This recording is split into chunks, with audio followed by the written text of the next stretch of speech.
Hi, this is Gitanjali. Welcome you all to the 9 AM MCQ series. इस series में daily सुबह 9 बजे हम 20 MCQs करते हैं। अब तक हम एविडेंस एक्ट और IPC कवर कर चुके हैं। अभी जो हमारा सब्जेक्ट चल रहा है वो है CPC। तो जिन लोगों को भी कंसर्न है कि नया लॉ आ चुका है तो पुराना एग्ज़ाम में यूज़ नहीं होगा, तो ऐसा नहीं है, क्योंकि अभी तक एग्ज़ाम में सिलेबस चेंज हो एज सच कोई नोटिफिकेशन नहीं आया है। और हमने जहाँ तक कर्नाटका का सिलेबस देखा है, आई बिलीव कर्नाटक ही है, उसमें आप देखेंगे IPC के साथ नया लॉ भी पढ़ना है सिलेबस के पॉइंट ऑफ व्यू से। मतलब क्वेश्चन आपके पुराने लॉ से आएंगे, ऐसा नहीं है कि नया लॉ आ जाने से पुराने को आपने पढ़ना ही नहीं है, क्योंकि जिस तो सेम ही है उसका। ठीक है, और चलिए स्टार्ट करते हैं क्वेश्चन नंबर 181 से। क्वेश्चन स्टार्ट करने से पहले मैं बताना चाहूँगी कि अगर आप हमारे paid courses, paid notes, paid legal services, judgment writing या कोई भी लीगल क्वेरी अगर आपकी है तो आप नीचे दिए गए नंबर्स पर कांटेक्ट कर सकते हैं, या फिर आप हमारी वेबसाइट भी विज़िट कर सकते हैं। तो चलिए स्टार्ट करते हैं क्वेश्चन नंबर 181 से। Where on a date fixed for hearing a suit neither the party appears, कोई भी अपीयर नहीं होता। The dismissal of suit shall be, तो जब कोई भी अपीयर नहीं होता है तो ऑर्डर 9 रूल 3 में ये डिसमिस होता है। ठीक है, next question number 182। Under order 9 rule 2 a suit can be dismissed when on the date fixed for hearing in suit neither the party appears, when on a date fix the defendant appears but the plaintiff does not appear, when the plaintiff fails to pay the court fees or postal charge for the service of summon to the defendants। देखिए इनमें से कोई एक ही होगा, ये हम पढ़ चुके हैं, ये रूल 3 में है। अब यहाँ पर रूल 2 में क्या है कि जब वो पोस्टल चार्जेस नहीं देता है, अब आप इसको याद कैसे कर सकते हो, पोस्टल चार्जेस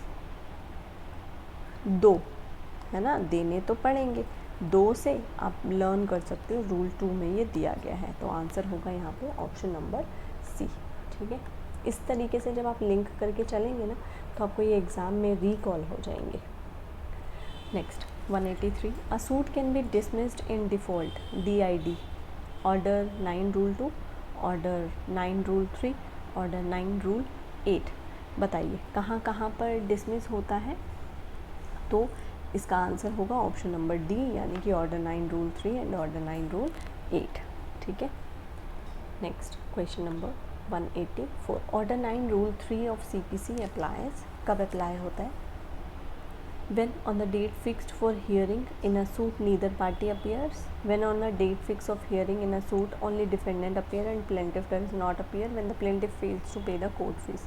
तो यहाँ पर होगा आंसर ऑप्शन नंबर ये बोल रहा है ऑर्डर 9 रूल 3। रूल 3 अभी हमने किया था ना, रूल 3 मतलब दोनों पार्टी में से कोई भी नहीं आता है, तो ऑप्शन ए यहाँ पर करेक्ट होगा। अभी पहले ही कर चुके हैं इस क्वेश्चन को हम। Under order 9 rule 4 a suit can B restored if dismissed. Rule 4 में अगर under order 9 rule 4 a suit can B restored if dismissed. अच्छा, ये कहते हैं किस ऑर्डर में डिसमिस हुआ है कि रूल 4 में रीस्टोर होगा। देखिए बहुत मैं कहूँगी कि इजी क्वेश्चन है। इसमें रूल 2 और रूल 3 में अगर डिसमिस हुआ है तो ये रूल 4 में, मतलब ये ऑर्डर 9 अगर आप पढ़ोगे ना तो ये लाइन वाइज चल रही है। ठीक है, तो अगर रूल 2 और 3 का जो कॉन्सिक्वेंसेस को ठीक करवाना है तो रूल 4 में आप जाएंगे। ठीक है, आंसर होगा ऑप्शन नंबर डी। ठीक है, चलिए नेक्स्ट आ जाते हैं क्वेश्चन नंबर 186 में। When a suit is dismissed under order 9 rule 2,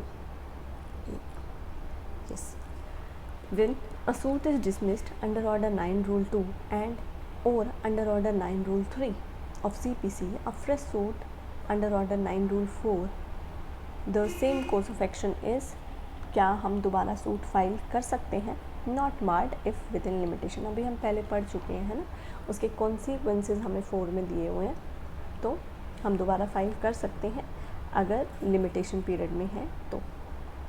next 187। Under order 9 rule 8 a suit can be dismissed if, 8 में कब डिसमिस होता है, on the date of hearing only defendant appear, plaintiff does not appear, on the date of hearing neither party appears, court fees और postal charges. तो क्या answer होगा, on the date of hearing only defendant appear and plaintiff does not appear. Defendant आया है पर plaintiff नहीं आया है, ठीक है। तो ये हमें दिया गया है रूल 8 में। तो आपको यहाँ से ये लर्न हो जाएगा। और इसके साथ ही मैं बताना चाहूँगी कि अगर आपको रूल ऑर्डर 9 पूरा लर्न करना है तो आप चैनल पे जाके आपको एक वीडियो मिल जाएगी, वहाँ से आप पूरा रूल 9 रिवाइज कर सकते हैं। Next, a suit dismissed under order 9 rule 8 of CPC can B restored. 8 में अगर ये डिसमिस हुआ है तो रीस्टोर कहाँ में होगा? 9 में, ठीक है। 2 और 3 में हुआ था तो 4 में, 8 में हुआ है तो 9 में। Next, under order 9 rule 8 of CPC for non appearance of plaintiff a suit can not be dismissed. Plaintiff नहीं आया है, ठीक है, तो सूट डिसमिस नहीं होगा if the defendant admit the whole claim of the plaintiff, if the defendant admit the claim of the plaintiff in part to the extent of the claim admitted. तो यहाँ पे अगर डिफेंडेंट ने admit कर लिया है तो कोर्ट उतनी डिग्री पास कर सकती है भले ही प्लेंटिफ ना आया हो, ठीक है। तो नेक्स्ट आ जाते हैं क्वेश्चन नंबर 190 पे।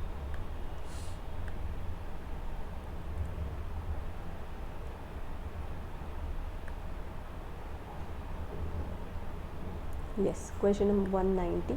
After dismissal of suit under order 9 rule 8 of CPC, a fresh suit on same cause of action under order 9 rule 9 is barred, not barred, subject to any circumstances, not barred, subject to limitation law। देखिए rule 8 क्या है कि defendant, एक minute, defendant तो आ रहा है और जो प्लेंटिफ है, एक मिनट रुकिएगा, जो प्लेंटिफ है वो नहीं आ रहा। देखिए प्लेंटिफ ने सूट फाइल किया और फिर एब्सेंट हो जाए तो वो दोबारा सूट फाइल नहीं कर सकता। इस तरीके से आप याद रखेंगे इसको। तो ये जो दोबारा सूट है ये बार्ड होगा, ठीक है। नेक्स्ट हो जाता है 191। An application for restoration of the suit under order 9 rule 4 और under order 9 rule 9 must be made. कितने दिन में ये किया जाएगा? तो विद इन 30 डेज, ठीक है। Next question number 192। Order 9 Rule 6 of CPC provides for procedure when only plaintiff appear and defendant does not appear। ये रूल 6 है जहाँ पर डिफेंडेंट नहीं आ रहा पर प्लेंटिफ आ रहा है। Defendant does not appear on the date of hearing in the contingency when someone duly served on the defendant, when someone served on defendant but not within sufficient time, when someone not duly served। तो यहाँ पे क्या होगा? ये सभी, ठीक है, ये सब कुछ प्रोवाइड किया गया है आपको रूल 6 में। तो आंसर होगा आपका यहाँ पे option number D. Next question, question number 193। Under order 9 rule 6 of CPC defence of defendant can be struck off. Defendant can be proceeded ex Partey.